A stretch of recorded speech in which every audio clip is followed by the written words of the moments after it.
One of the things that I took away, you talked a little bit about fire, the analogy of fire. Why don't you tell me a little bit about how you came up with that? Because I think it's a perfect depiction of what happened in the financial world right now. So, fire, for my purposes, it's finance, F, insurance, I, and real estate, RE. So it's this idea that over the last 20 years, this segment of the economy that I call fire, finance, insurance, and real estate, really took on a disproportionate amount of sort of power and influence as in terms of its share of GDP, in terms of job creation, in terms of this incredible skew in terms of how much more money people could make by going there versus doing the sorts of things that are more productive and less paper pushing. And so the idea behind talking about the fire economy was the fire economy created all these distortions as it built up. And right now, the fire economy is in a sense being uninvented. It's unwinding, and it has consequences that are actually, some of them, fairly important. And important and positive, as you said, because you had a lot of engineers, a lot of tech people that were becoming the quants behind the computers that were running the trading algorithms, etc. So that's blown up, as you said, and it won't come back, just as real estate won't come back in our generation in the manner that it was. Exactly right. I mean, at peak in 2003, 2004, something like 40% of MIT and Harvard's graduating class, MIT is a great example in terms of scientists and engineers, were going straight from science and engineering into hedge funds, sell-side brokerage firms, portfolio institutional management. From the standpoint of society, that's a huge misallocation of some of the most important, the best, the youngest, the brightest, and that can't go on anymore, and that's a hugely optimistic thing, not because these people have lost their jobs, that's horrible. But it's going to be a shift. But now we can put them back out, they get shifted back into the economy where we can benefit from people who are trained and wanted to produce innovation, they can produce useful innovations that we all benefit from. So again, jobs are created, opportunities are created by these smart people that are not just grinding out numbers and quant programs to make fast money. Or creating toxic high-yield securities that blow up the world. I mean, this turns out to be bad. And so getting them away from those kinds of uses into uses that turn into things that are much more productive and useful is a fantastic thing. And it's an overlooked thing to be very positive about the unwinding of the fire economy. And another thing you brought up in your conversation, you were talking about from a venture perspective.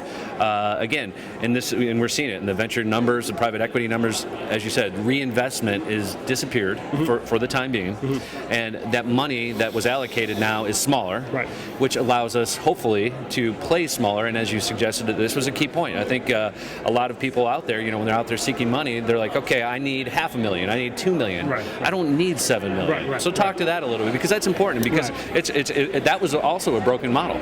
So what happened is exactly right. Scale, perfectly true. So what happened was in the late 1990s, as the venture capital industry ballooned, its assets in peak year 1999, 2000, the total capital raised blew up to $120 billion. The largest previous year had been 60. The historical norm was like 9. So as that happened, the total assets under management expanded. Well, what happened was venture firms then went out and made investment decisions based on how much money people needed or would take, rather than how much money it would take to produce great returns as a great investment, or how much money a company needed to actually do what they set out to do. So you had companies saying, I don't need $7 million, but I guess if I have to take it, I'll take it, and which turns into all sorts of bad behavior. Everything gets pushed down. Everything gets pushed down. And so what's happening now is that if you look at the third quarter venture capital fundraising statistics, it went parabolic and crash. And that's not such a bad thing, because all it's really doing is returning us back to the historical norms of the mid-90s, or early 90s, when we saw the average fund size was more like 50 to 150 million, which allows a fund to make smaller investments from $25,000 to $2.5 million, which as the cost of being entrepreneurial has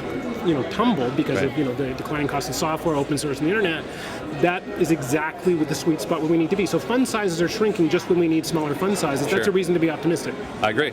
And in your fund also, you talked about this a little bit. You are playing in some of these smaller social media plays. What about how about sensor technology? Anything in that area? You read a lot about in the medical space. You talk biotech. I agree with you. From a trader perspective, I always thought that 98-2000 was totally parabolic and it crashed, and we're coming back to a normalized level.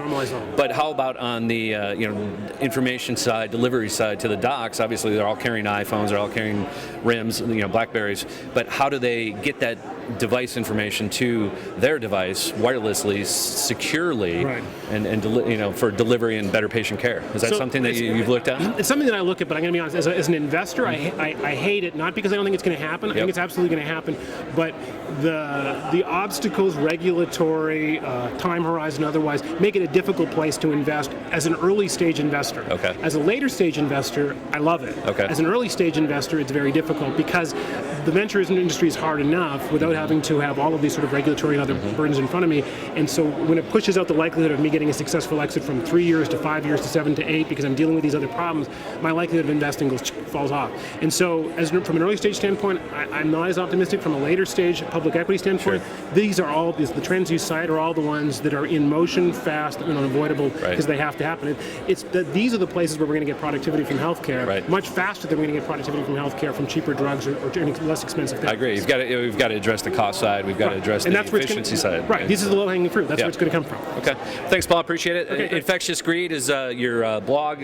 Well read, and check it out. And thanks for coming to Ben. Great. Appreciate it. Glad to be here. Take Thanks. care. Okay.